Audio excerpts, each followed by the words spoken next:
Hi, good morning, everyone. I'm Diego. I'm going to talk about the customer service and logistics. This is the chapter 3 of the Handbook of Logistics and Distribution Management, Understanding the Supply Chain. All right, let's go for it. The importance of customer service. What is the importance of customer service? When we are going to sell something, it's not everything about the product. We always have to take about everything about it's around the product. So, what is the factors that make the customer happy? Well, it could be the customer service and how we are gonna do it better. I mean, we're using the seven rights. We have to take care about the customer, time, place, condition, quantity, cost, and product. Obviously, uh, that brings security to the customer and they are easy to make a purchase. The component of customer service. This is our three state. The transportation state elements that are all that makes before the transportation. Um, Here is when the customer can read a little bit of the service policy or about the method of ordering, right? Have to know how the company works and how they can offer the customer service and also the product. And then we have the transactions elements that they are related to the physical transaction. I mean, well, they can know about the order cycle time, the order preparation, the delivery time, and the delivery reliability between others. Then there we have the post-translation elements. It's of course after the delivery has taken place. Uh, an example could be like innovating procedures, innovating accuracy, returns policies, claims procedures, and stuff like that. The four main multifunctional dimensions. This is very interesting because the first one, I think, is the most important. It's time.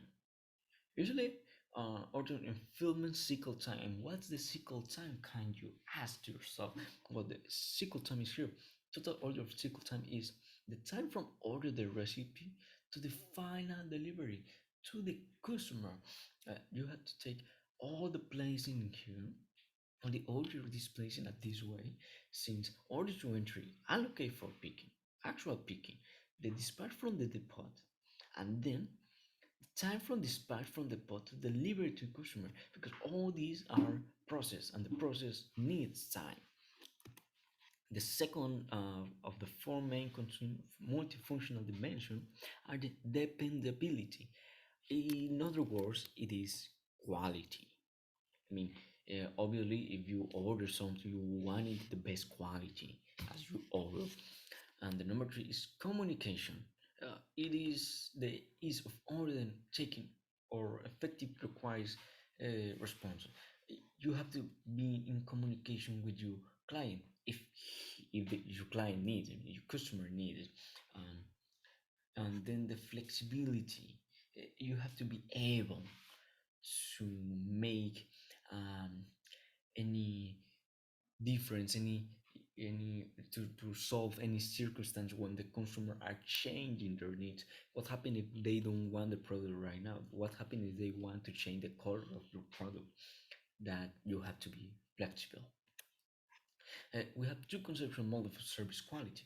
The basic service model is very simple, as it says. It says by itself, basic. You use the service qualities, you use perceived performance as maybe a qualification could be, um, sorry, and the desired expectation. You divide the perceived performance and the desired expectation, then you multiply by 100. But here in the extended service model, this is very important because here the supplier had to make a research that maybe they could think about the customer uh, expectation. What does the supplier thinks that the customer needs, or what does the customer what's expect to do, right?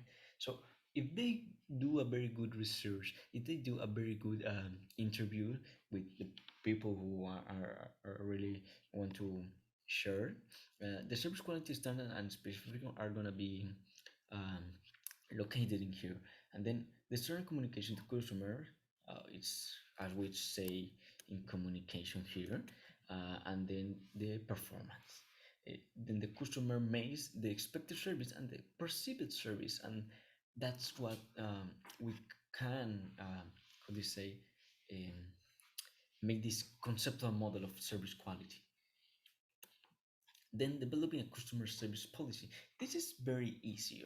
Policies are similar like law. So the number one is identify the main element of service and identify suitable market segments.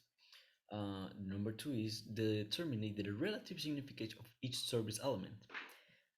Establish company competitiveness at current service level offer. And then the four, identify distinct service requirement for different market segments. I think it's very clear. I don't need to um, explain it like the other subjects, because laws are laws and explained by itself. Developing a specific customer service package here, it's very nice to explain, um, because uh, you if you buy in wholesale, it's very different that buying in another store. So obviously the package is going to be a little bit different. And then determine the monitoring and control procedures. Very important. If you have done any um, internet purchasing, maybe you can take a little bit of this monitoring. Now, the level of customer service. This is very easy to understand, because if you want to have a very good level of service in percentage, we you have to make an invest, right? It will have a cost. So while you invest the most, maybe the level of service is gonna grow up, right? Uh, it's not the same. In the level 80, they invest at the level 90, and it's not the same invest at level 90 to the level 95%. But what this like level only level. But what about measuring customer service? Then we have the order fulfillment measuring.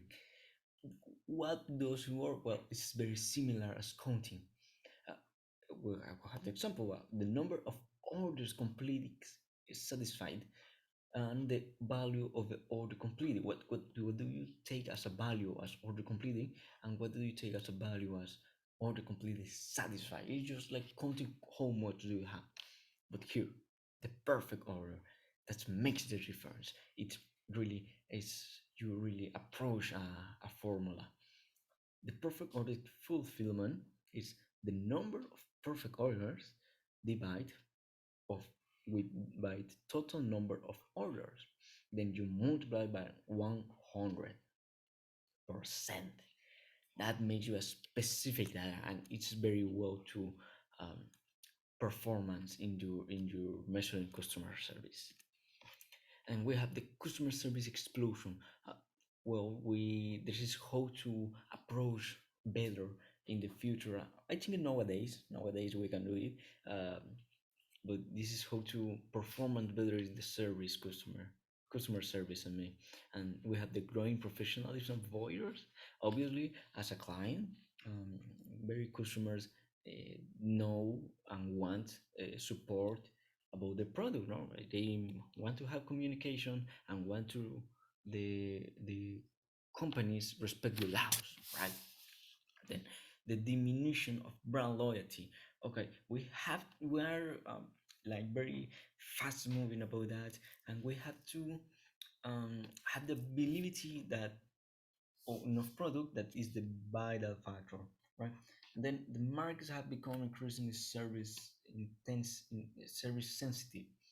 What is this? We have to take care about our behaviors or the way we act and everything, and the politics about the a company could have. We have to be more peaceful with people, and then the development of new ideas. So it's a relationship market, fulfilling service expectation are the key, and customer retention are a priority.